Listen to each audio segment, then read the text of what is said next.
I've got a 2.1 metre overhang. In case you're wondering what the flashy things are. Oh no, put it back into first gear. That was some poor driving, people.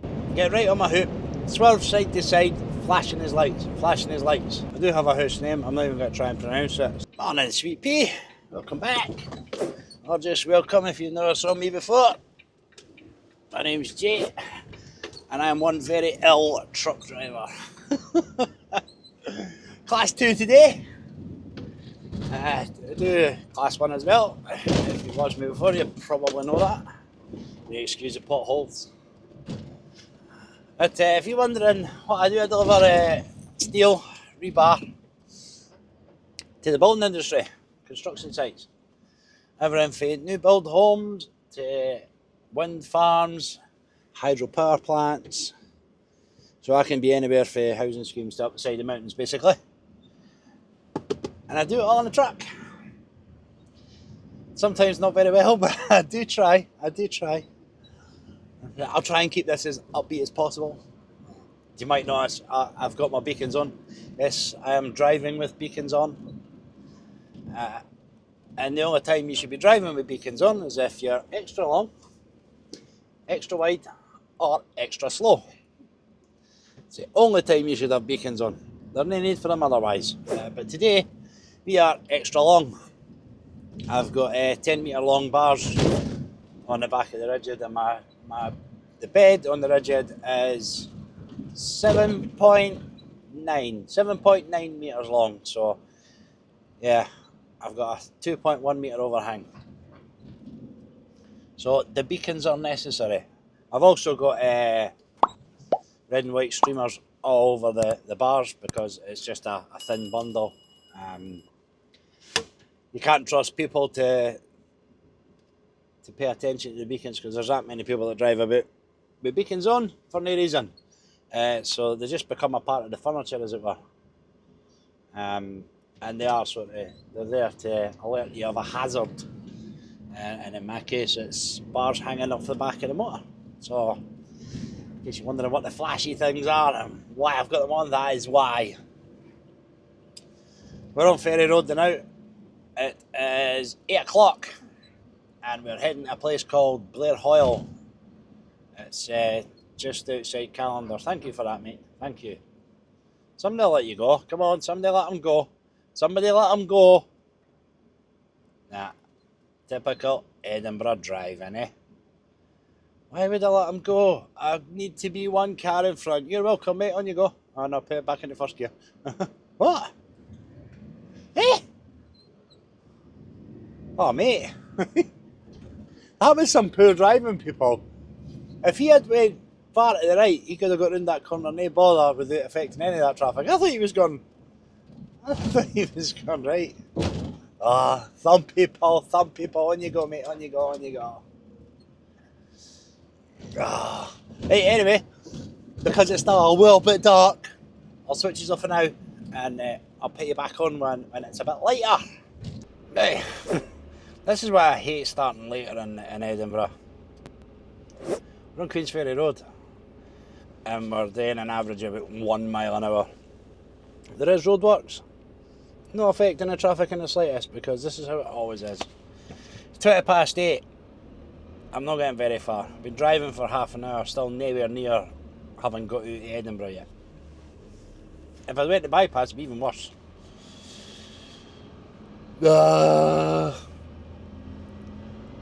It's not fun and games, people, when it's this time in the morning.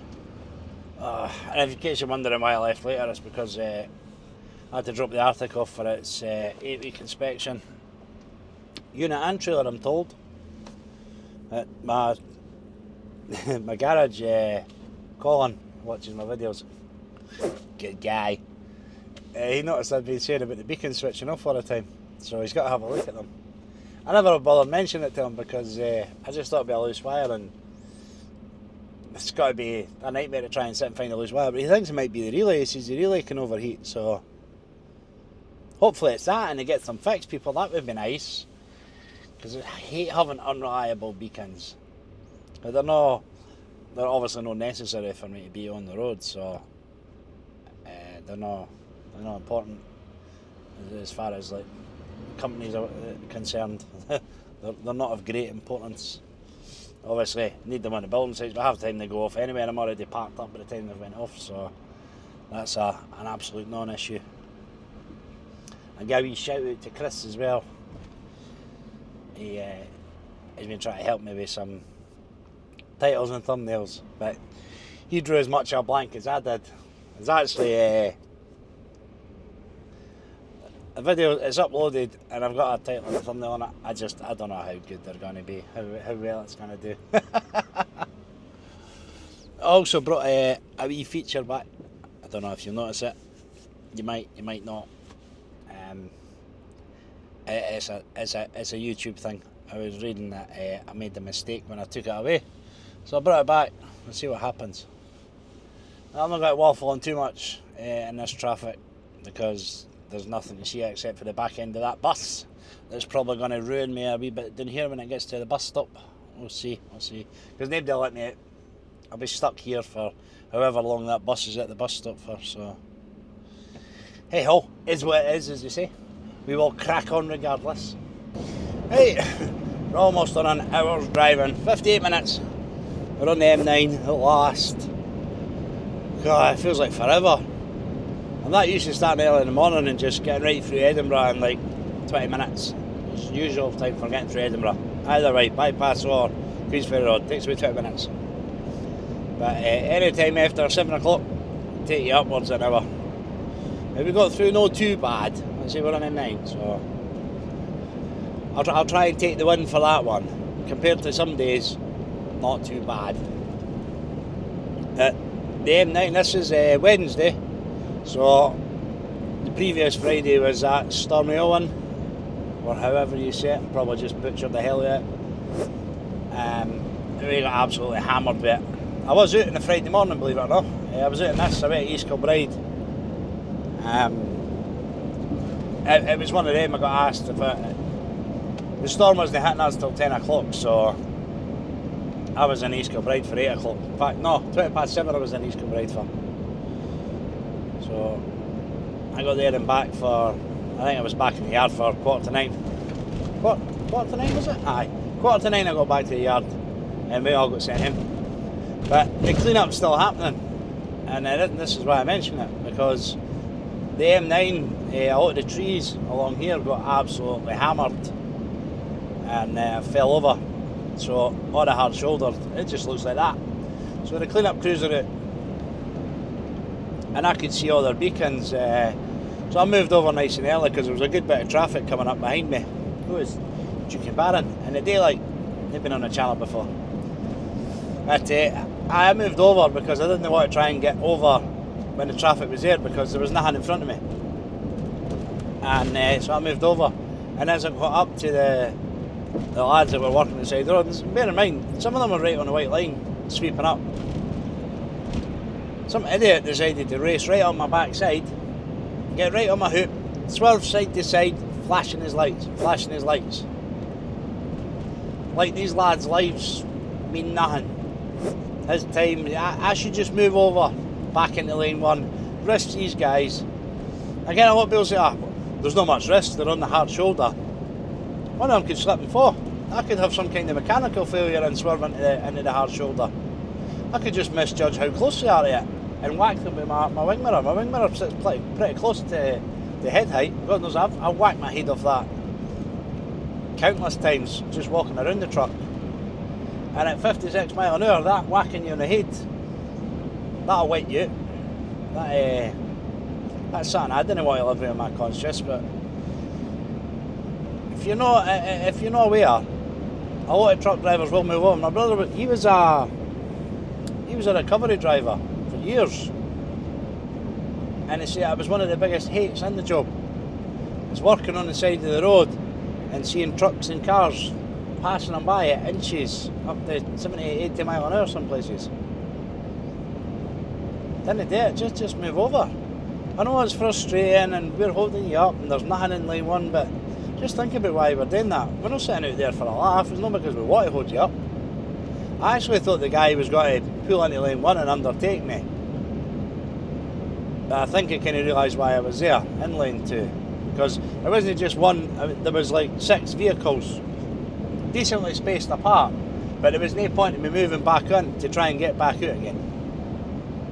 But he decided to just swerve back forward behind me and flash his lights at me, and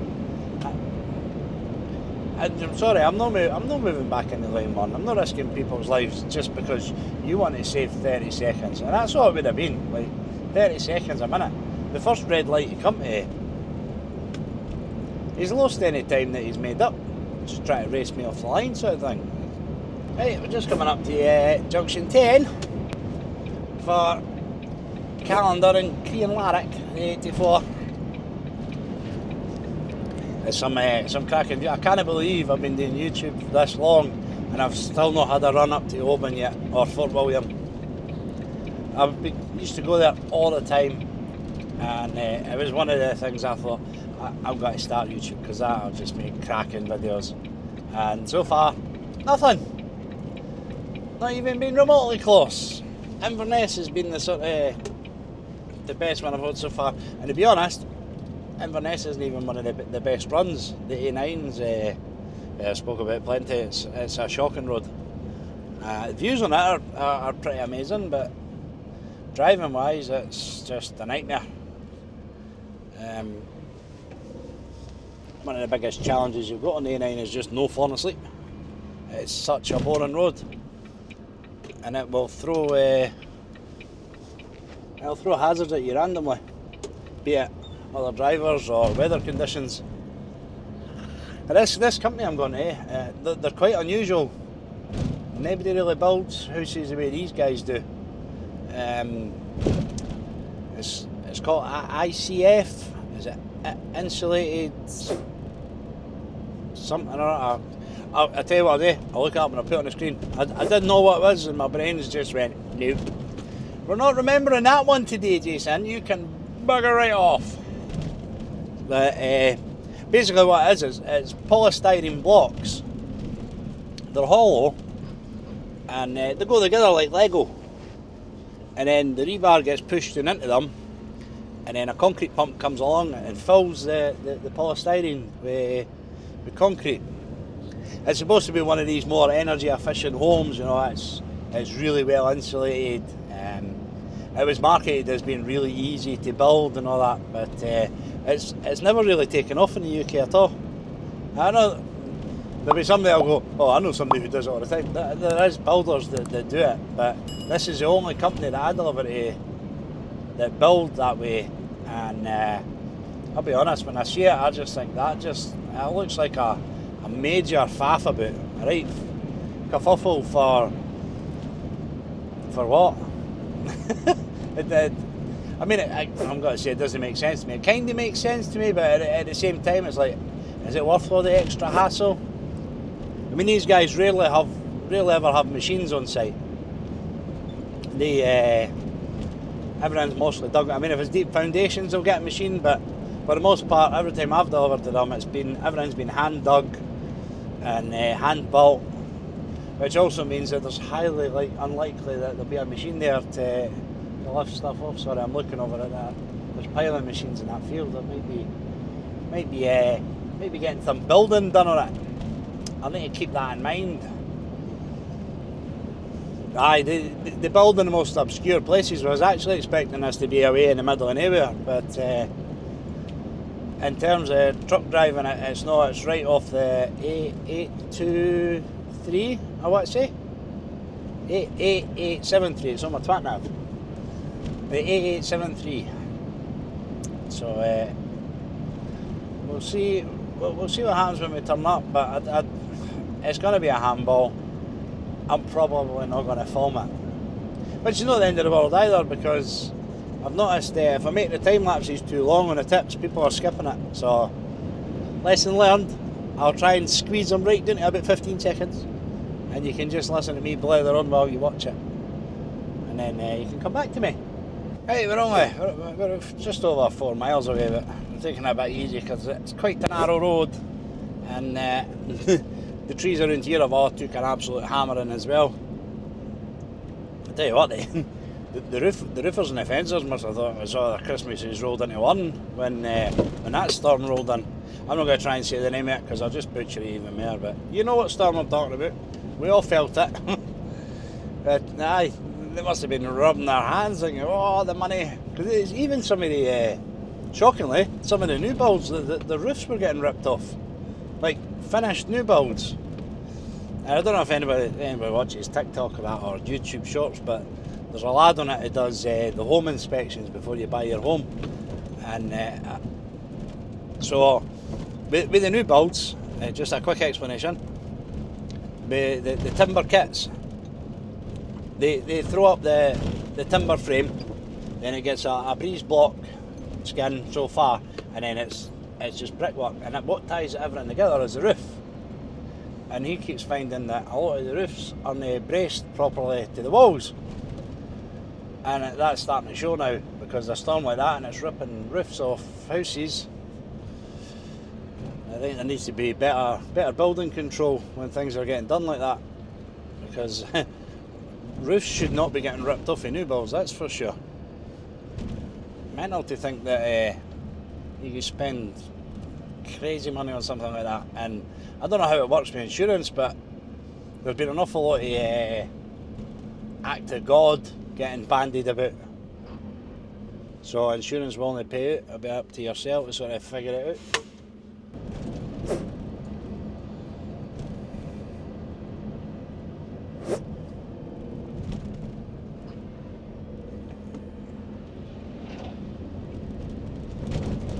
Right, we're just under a mile away from my pinpoint on the Twin Ave. It's on the left hand side, for what I can tell for the what 3 words, so I'm getting a wee bit of deja vu. I think I've actually delivered to this plot before. It'll be a different house, but I'm starting to feel like it's doing quite a steep hill. Like I say, I done it, I think 6 years of driving, I delivered to these guys probably six times. On you come, come on. I do have a house name, I'm not even going to try and pronounce it. It's like Creoban or something to that effect. I'm butchering the hell out of names again. Right, we're in Blairhoyle. I think I have, I think I have been here. I'm sure it was that was the house there. I have been here. Well, we won't put the beacons on because they're already on. We'll put the hazards on because I don't know if I'm driving down or reversing down. That's the house there. I have been here before.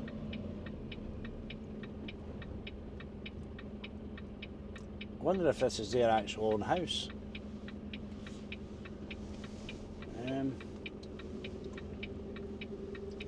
Fudge. I'm gonna jump out and have a look first, because the sun's got to be right in my wing mirrors as well. That's never fun.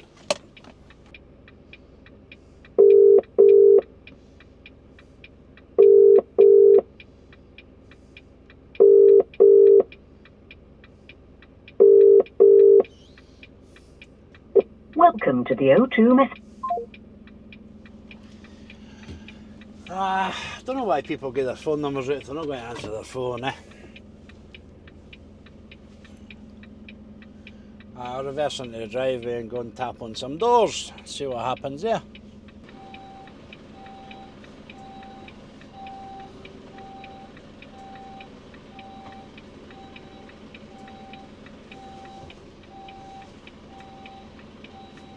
There we go, there's somebody here. Morning, Sweet Pea, how we doing? Okay, yeah. Good? Got, ICF? yep, that's us. Good man. There's nobody here to, well, it's me. What a surprise. No, great, eh?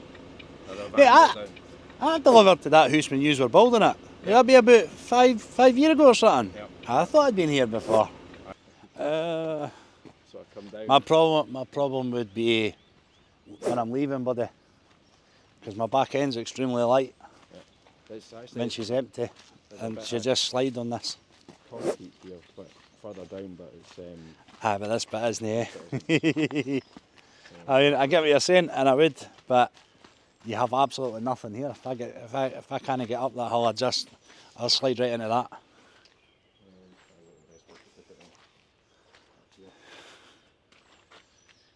I'm not saying it would definitely happen, but if it did, we'd be pretty screwed. a lot of leaf litter. There's a wee bit. Aye.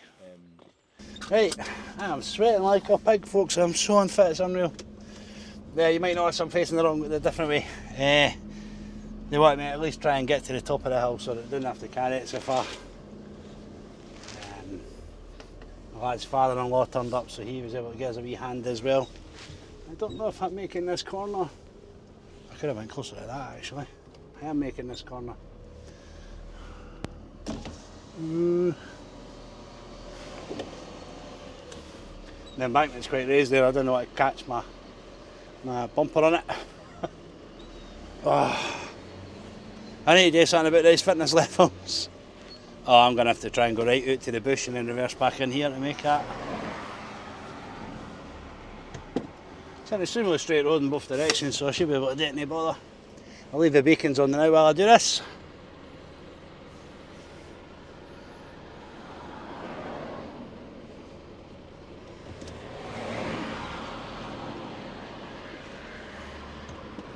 Yeah, no chance I was even remotely close to making that.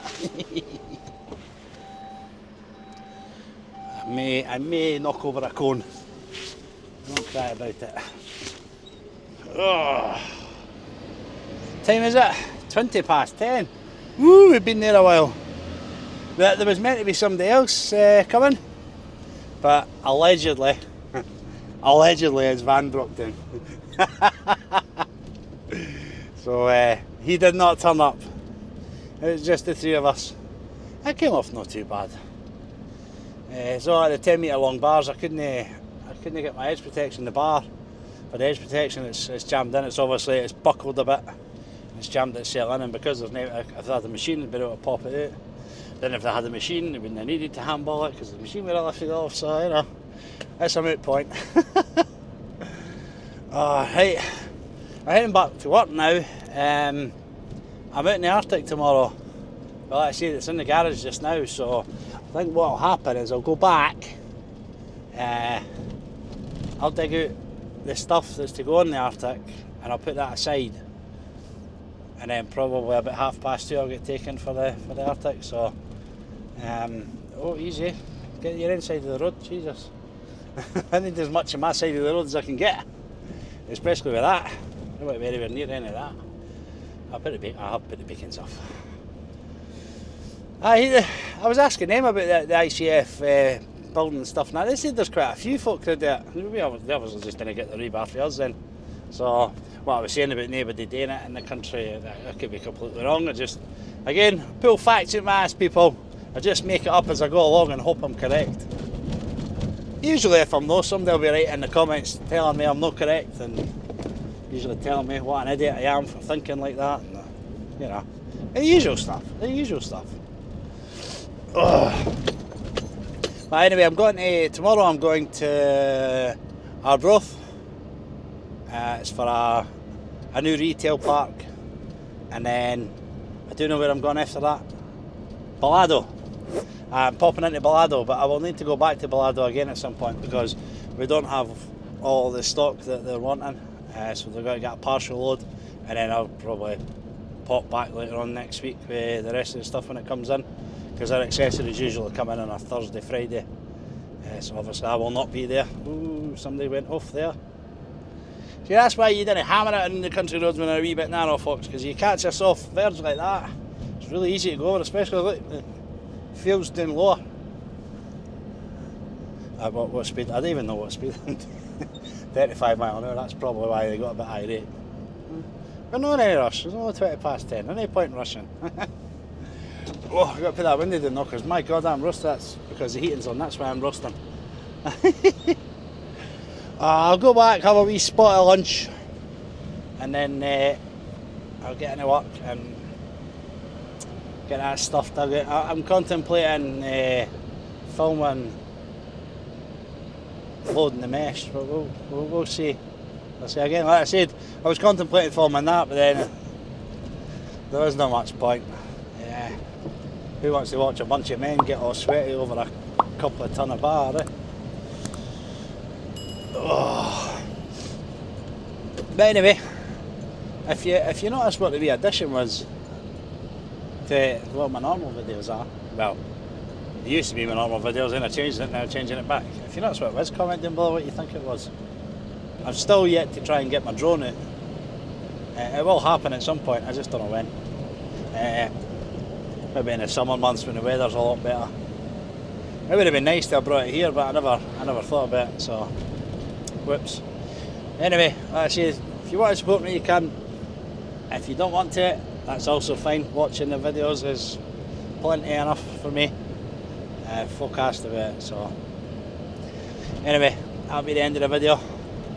Thank you very much for watching, I do appreciate it, and I will catch you in the next one.